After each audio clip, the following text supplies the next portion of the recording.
Hey, I'm Emma. Welcome to Emma's Betrayal Stories now. Before we start, go grab a snack and get comfortable for a bit. These stories aren't rushed. They're the kind you sit with.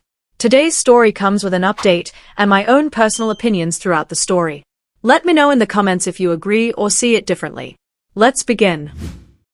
When my parents laughed at my dreams, I built a fortune that made them eat their words. I could still feel the heat of the stage lights on my forehead when I heard my dad's laugh cut through the room. Too loud, too familiar, like it owned the air, and then his voice, carrying over the clinking glasses and polite chatter. Yeah, well, she finally grew up. We always told her she'd get tired of playing entrepreneur. My hand tightened around the edge of the podium so hard the wood bit into my palm. The microphone was still on. The screen behind me still had my company logo projected 10 feet tall. I turned my head slowly, like maybe if I didn't move too fast I wouldn't fully hear what I just heard, but there he was, standing near table 7 in his special occasion blazer, smiling at someone from the city council like he'd just delivered the punchline of the night. My mom was beside him with that careful, practiced expression she uses when she wants to look supportive while letting him do the damage. I swallowed, and it felt like swallowing sand. The room blurred for half a second, and my heartbeat thumped in my throat. Somewhere behind me, my COO whispered, "You okay?" And I didn't answer because if I opened my mouth right then, I wasn't sure whether a speech or a scream would come out. I stepped off the stage without finishing the sentence I was in the middle of. My heels clicked on the polished floor in a way that sounded far too aggressive for a local businesswoman of the year gala, and I could feel every set of eyes trying to pretend they weren't watching. I made it to my dad's table and stopped so close that my dress brushed the edge of a chair. "Say it again," I said, quietly. My voice didn't shake, which surprised me, but my hands did. Tiny tremors I could feel under my skin. My dad blinked up at me, smile still half on his face like he thought I was joining the joke. "Sweetheart," he started, and I cut him off. "Say it again," I repeated a little louder. The council guy suddenly found his napkin fascinating. My mom's fingers tightened around her wine glass. My dad's smile hardened. "Not now," he muttered through his teeth, like I was the one causing a scene. "Not now," I echoed, and my laugh came out sharp and dry. "You're right. You had no problem saying it when you thought I couldn't hear it. But now that I can, not now." I felt the room pulsing around us, music still playing, people pretending to sip water, the hum of 100 small conversations that had all just died. My dad's eyes flashed with that old irritation, the one that used to make me fold into myself at 14. He leaned forward and hissed, "You're being dramatic." I stared at him, really stared, and said, "I'm being honest." Then I turned and walked back toward the stage on legs that felt like they belonged to someone else. It was a Tuesday night 6 years ago when they laughed the first time, and I remember it with stupid clarity because the kitchen smelled like burnt garlic bread and my mom had just mopped, so the tile felt slightly tacky under my socks. I was 22 and I'd been sitting at that same kitchen table with my laptop open, showing them a clunky little website mock-up and a spreadsheet full of numbers I was proud of. I'd been working at a cafe mornings and doing admin work nights, saving every tip, every spare dollar, because I wanted to build a scheduling and invoicing platform for small service businesses, hairdressers, trot eyes, cleaners, the people who always got treated like they should just figure it out. I didn't have a fancy pitch deck. I had a half-broken laptop, a notebook full of scribbles, and a dream that felt like a living thing in my chest. My dad didn't even let me finish explaining. He leaned back in his chair, took one look at my spreadsheet, and laughed like I'd told him I wanted to become an astronaut. "So you want to make an app," he said, dragging the words out. "Because you saw it on YouTube." My mom gave me that look, half pity, half warning, and said, "Honey, we just don't want you to waste your time." Then my dad added, "You should get a real job. Something stable. You're not one of those Silicon Valley people." He said it like those people were a different species. Like success required a special blood type I didn't have. I remember staring at my own hands on the table, short nails with chipped polish from washing dishes at the cafe, and thinking, okay, this is the moment where I either shrink or I choose myself. I closed the laptop so slowly it felt like I was putting something fragile away. I'm not asking you to fund it, I said. I'm asking you to not make fun of me. My dad snorted. My mom sighed. And then my older brother, Jordan, who was home visiting from his respectable job in finance, smirked and said, "You'll get bored in a month. You always do." It landed like a slap, because it wasn't even mean in an exciting way. It was the kind of casual cruelty families specialize in. Delivered like a fact, like they'd already decided who I was. That night, after they went to bed, I sat in my car in the driveway and cried until my throat hurt. Not loud sobbing. The quiet kind where you clamp your hand over your mouth because you don't want anyone to come out and tell you you're being too sensitive. Then I wiped my face, opened my notes app, and wrote down my dad's exact words: "Get a real job." I don't know why. Maybe because some part of me knew I'd need proof later. If not for them, then for myself. I moved out 3 weeks later. Not dramatically. No screaming match. I just found a tiny studio above a bakery that smelled like yeast and sugar at 5 a.m., and I carried my things up the narrow stairs in garbage bags because I didn't own proper moving boxes. My mom cried when she saw the place and kept saying, "It's so small," like that was the tragedy. My dad didn't help me carry anything. Jordan didn't show up at all. The first year was ugly. I ate microwave rice and eggs. I had a folding chair as a desk chair, and my back hurt constantly. I taught myself how to code by watching tutorials while folding cafe aprons. I'd come home smelling like coffee grounds and bleach, sit on my bed, open my laptop, and try to make the platform do one more thing before I fell asleep. Sometimes I'd stare at the screen until the letters stopped making sense, and I'd feel this panic rise up, like, what if they're right? What if I really am just playing? But then I'd get a tiny win. A button would finally work. A calendar view would stop glitching. A local cleaner I'd met at the cafe would try the beta version and text me, "This actually makes my life easier." And I'd feel something click back into place. My parents didn't ask about it. When I did call home, my dad would say stuff like, "Still doing your little project?" in that tone that makes it clear the word little is doing most of the work. My mom would ask if I was eating enough and if I'd considered just applying to a real company. Jordan would send me job listings like he was doing me a favor. Then, at the end of year 2, something happened that felt both massive and strangely mundane. I got my first paying customers. Not friends. Not pity signups. Real people. I'd put up flyers at community notice boards, sat in dusty back rooms of barber shops explaining features, fixed bugs while someone's toddler watched Peppa Pig at full volume. I charged $19 a month because anything more felt like I was stealing. Within 3 months, I had 96 customers. I remember because I took a screenshot of the dashboard and set it as my phone wallpaper like a psycho. The money wasn't fortune money yet. It was I can pay rent without a second job money. It was I can buy good groceries money. It was I can breathe money. And then because life has a twisted sense of timing, my dad called.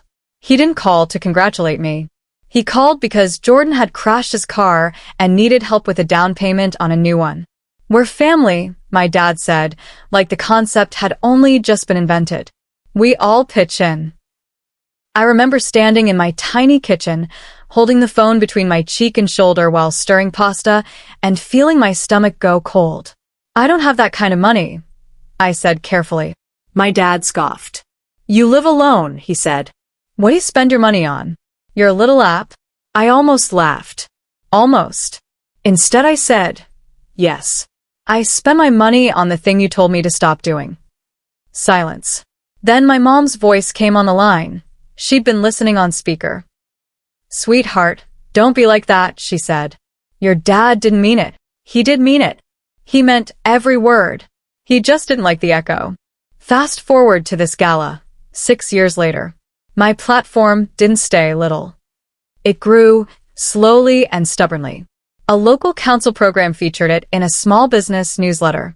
A regional association partnered with me. I hired 2 developers, then 5. I learned how to price properly, how to negotiate, how to stop apologizing for existing. Eventually, a bigger company offered to acquire us. I didn't take the first offer. I didn't take the second. I took the third, after my lawyer explained the difference between life-changing and life-altering. I kept equity. I kept a seat on the advisory board. I paid off my student loans in one click and cried in the bathroom afterward because I didn't know relief could feel like grief. I didn't tell my parents details. I told them I was doing well. My dad interpreted doing well as finally got a normal job. He told relatives I worked in admin because he didn't know what else to say. My mom started posting vague Facebook updates like, "So proud of my girl," without asking me anything about my actual life. When the gala invitation came, the organizers wanted a short speech about resilience. They asked for a personal story. I thought about lying, about keeping it polished, about not dragging my family into it. Then I remembered my dad's laugh, and I decided I wasn't going to protect their comfort at the cost of my truth. So I walked back onto that stage with my heart punching my ribs and the room full of polite strangers waiting for me to recover gracefully. I leaned into the microphone and said, "Sorry about that. I just overheard my dad telling someone I finally grew up." A ripple moved through the crowd, half nervous laughter, half shock. My dad's face went rigid. My mom's eyes widened like she wanted to disappear under the tablecloth. I continued, voice steady, hands still trembling on the podium. 6 years ago, I sat at my parents' kitchen table and told them I wanted to build a software platform for small service businesses. My dad laughed and told me to get a real job. My brother told me I'd get bored. My mom said she didn't want me to waste my time. I paused, let it sit. Tonight, I'm being recognized for building something that currently helps about 12,000 small businesses invoice, schedule, and get paid on time. I don't share that to embarrass anyone. I share it because if you're sitting at your own kitchen table right now with a dream that makes people roll their eyes, I want you to know their reaction is not a prophecy. It's just an opinion. The room went quiet in the way you feel in your bones. Then, slowly, people started clapping. It built like a wave. My dad didn't clap. My mom clapped with tiny, stiff movements like her hands were made of glass. Afterward, people lined up to talk to me. Some thanked me. Some told me about their own kitchen table moment. I accepted congratulations with a smile that felt like it belonged to another version of me. All I could think about was my dad's face and the fact that for the first time, he couldn't rewrite the story without everyone seeing the real script. When the event ended, my parents cornered me near the coat check. My dad's jaw was clenched like he was chewing something bitter. "What the hell was that?" he demanded. My mom hovered behind him, eyes shiny. "You didn't have to say it like that," she whispered, like I'd thrown a drink instead of told the truth. I looked at them, really looked. Their familiar faces in an unfamiliar light. The fancy room. The strangers. The fact that my name was on banners and my dad still somehow thought I'd embarrassed him, not the other way around. "I didn't say anything that wasn't true," I replied. My dad jabbed a finger toward me. "You made us look bad." I heard myself exhale, slow, controlled. "No," I said. "I made you look accurate." He opened his mouth, then closed it. My mom's lips trembled. "We were trying to protect you," she said softly. I felt a laugh in my chest, but it didn't come out. "You were trying to control me," I said.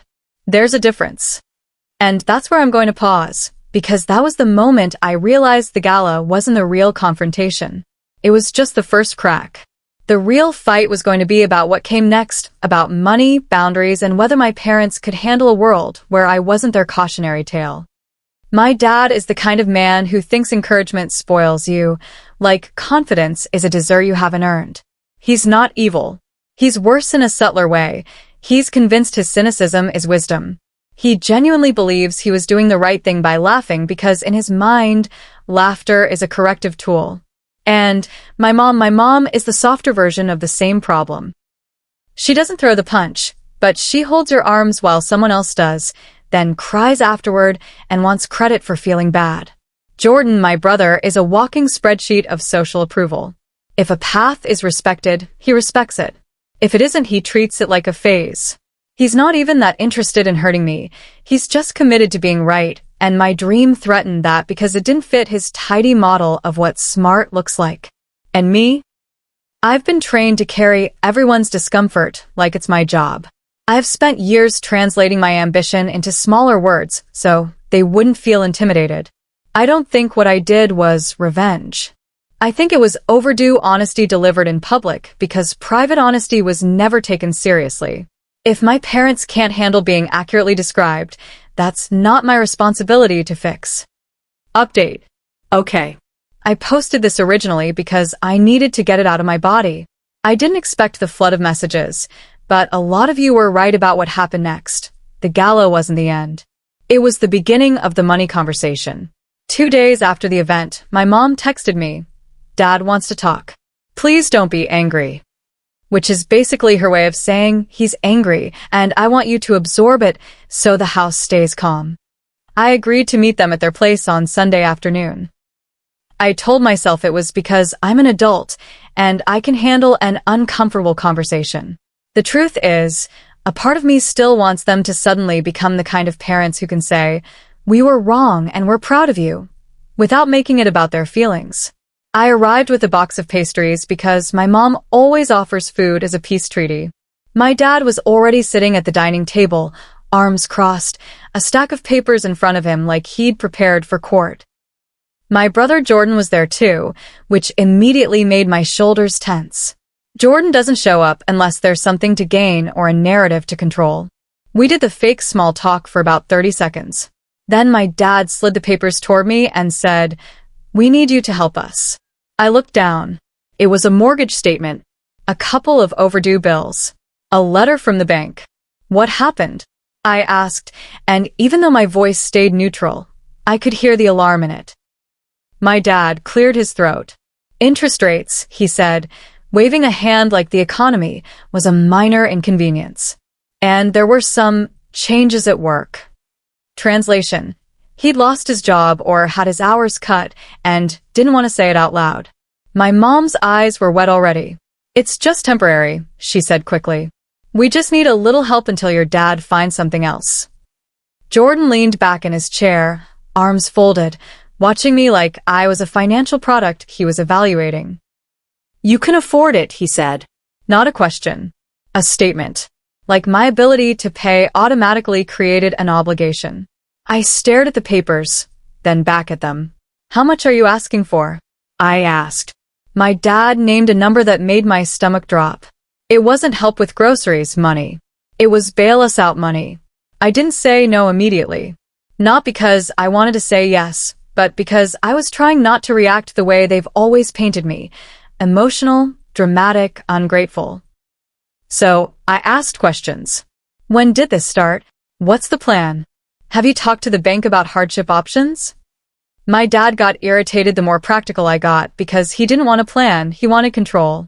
He wanted me to hand over money and shut up. Then he said it. The thing that made my vision sharpen. "If you hadn't embarrassed us at that gala," he snapped, "we wouldn't even be in this position. Your mother's been stress sick. People called. Family called.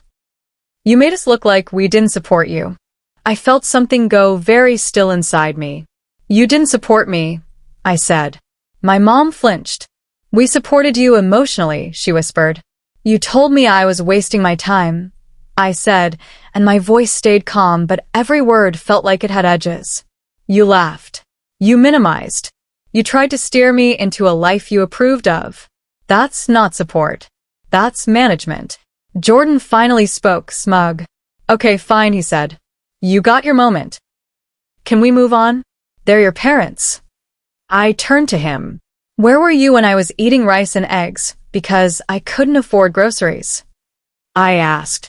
"Where were you when Dad called my work a little project and you told me I'd get bored? Don't sit here and act like you're above this." Jordan's eyes narrowed. "This isn't about feelings," he said. "This is about family finances." "It's about both," I said. My dad slapped the table. "So, what? You're going to punish us," he barked. "Because you're rich now, and you want to make a point?" And that's when I realized something important. They weren't asking for help like people who were humbled by circumstance. They were demanding it like people who believed my money belonged to them by default. I took a breath and said, I'm willing to help, but not like this. My dad scoffed. Like what? Like adults, I said. If I give you money, it's going to be structured. Written agreement. Clear terms. A budget. Bank hardship options first. And you stop using guilt as currency. My dad's face went red. My mom started crying. Quiet tears that always make me feel like I'm the villain even when I'm not. Jordan leaned forward, voice sharp. Are you serious? You want your own parents to sign a contract? Yes, I said, and my hands were steady on my tea mug. Because if you're desperate, you'll sign. And if you're offended, then this isn't desperation. It's entitlement. My dad stood up, so fast his chair scraped. Get out, he said, pointing at the door. Get out of my house. My mom gasped, Rick. Get out, he repeated, and his voice cracked on the second one, not with sadness, but with fury. I looked at my mom. Her eyes were pleading. Not for me to stay. For me to fix it. Like always. I stood, set my mug down carefully so it wouldn't clink, and said, I love you. But I'm not buying respect with money. Then I left. Since then, my phone has been a mess. My dad texted me a long paragraph about how I'm ungrateful and cold. My mom keeps sending messages like, he didn't mean it, and please don't let this tear the family apart, as if my boundaries are the weapon. Jordan called me twice and left voicemails that were basically him trying to lawyer me emotionally. Think long term, he said in one. You don't want regrets. Noah, my boyfriend, yes I have one, and no, he's not in finance.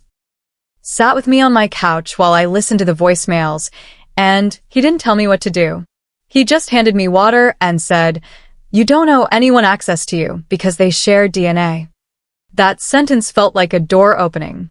I don't know what will happen next, but I know what I'm not doing. I'm not going back to being the family's emotional ATM. Back to finishing the story. Here's what happened after I walked out. My mom came to my apartment 2 days later. She didn't text first, which is how you know she was serious. I saw her car from my window, and my stomach clenched automatically. When I opened the door, she looked smaller than usual, like she'd been carrying something heavy for too long. She held a plastic container of food like a shield, lasagna, because of course it was lasagna. I made this, she said, eyes flicking past me into my apartment like she was checking whether I had evidence of a life she didn't understand. Come in, I said, and my voice was polite, careful.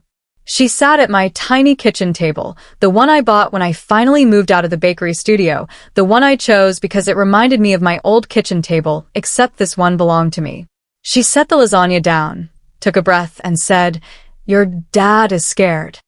He's efter her. He told me to get out, I said. I know, she whispered. He's proud in a stupid way. I waited.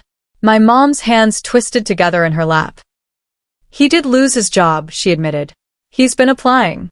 He feels ashamed.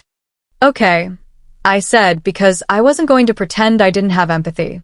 I do. That's the problem. My mom swallowed. He doesn't know how to ask you for help without feeling like he's admitting you were right. There it is, I said quietly. My mom's eyes filled again.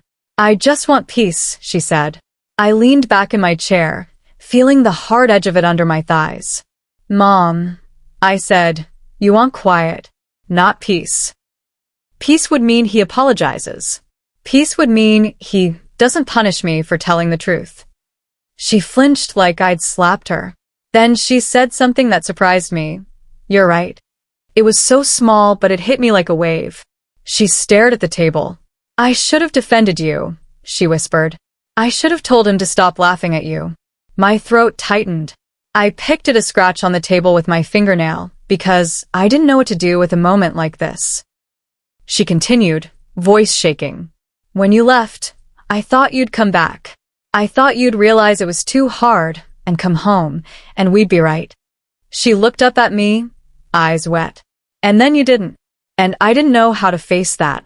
I exhaled slowly. So what now? I asked. My mom reached into her purse and pulled out a folded piece of paper. She slid it across to me. It was a list: expenses, due dates, amounts. A real list. Not my dad's dramatic stack of demands. My mom's handwriting was neat but rushed. "I talked to the bank," she said softly. "We can do hardship for 3 months. We can cut some things. Your dad doesn't know I'm showing you this." I looked at her. "Why are you?"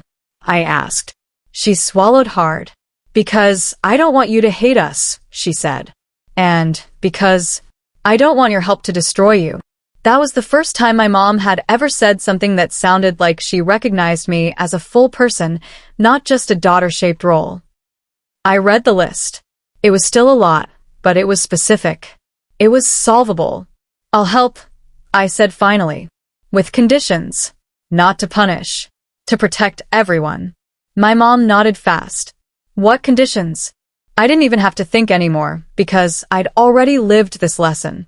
"The hardship plan first," I said. "Then I'll cover the shortfall for 3 months. It will be documented as a loan. No interest, but it's documented. And..." I paused, feeling my heartbeat in my throat again, but this time it wasn't fear, it was resolve. Dad has to talk to me like I'm his daughter, not his enemy. If he insults me or rewrites history, I'm done. My mom's face crumpled in relief and grief at once. "Okay," she whispered. "Okay." My dad didn't take it well. When he found out, he called me and said, "So your mother went behind my back." His voice was sharp, humiliated. I held the phone away from my ear for a second and watched my own hand. Steady. That steadiness felt like victory. "I'm willing to help," I told him, calm. "But not while you disrespect me." He went quiet. Then, in a smaller voice than I'd ever heard from him, he said, "I didn't know it would get this big." I almost laughed, but it didn't feel funny. "You didn't want it to," I said. He didn't deny it. He just said, "I don't like feeling like you're above us." I closed my eyes. "I'm not above you," I said. "I'm just not under you anymore." There was a long pause. Then he cleared his throat and said, stiffly, "I'm sorry I laughed. It wasn't poetic. It wasn't perfect, but it was something I never thought I'd hear." "Thank you," I said, and my voice softened without me meaning it to. "That's all I wanted years ago." Jordan, of course, tried to insert himself. He texted me, "Glad you're handling it. Maybe next time don't embarrass them publicly." I stared at that message for a long time, then replied, "Next time, don't confuse accountability with embarrassment." Then I muted him. So that's where things landed. Not with me cutting everyone off forever, not with a dramatic family explosion, but with boundaries written down like contracts and a father who finally had to swallow his pride because reality doesn't care about ego. And the weird part? After all of that, I slept better. Not because everything was fixed. Because for the first time, I wasn't negotiating my worth. My dad needed that public moment, honestly. Not because he deserved humiliation, but because private feedback wasn't working. He's the type who only respects things once other people respect them first. That's a character flaw dressed up as being realistic. He laughed because it kept him in control. If my dream stayed cute, he never had to face the idea that he underestimated me. The second my success became undeniable, he tried to rewrite history. Because admitting he was wrong would mean admitting he damaged me. His apology wasn't gold-plated, but it mattered because it was the first time he chose truth over pride, even if he only got there after being cornered by consequences.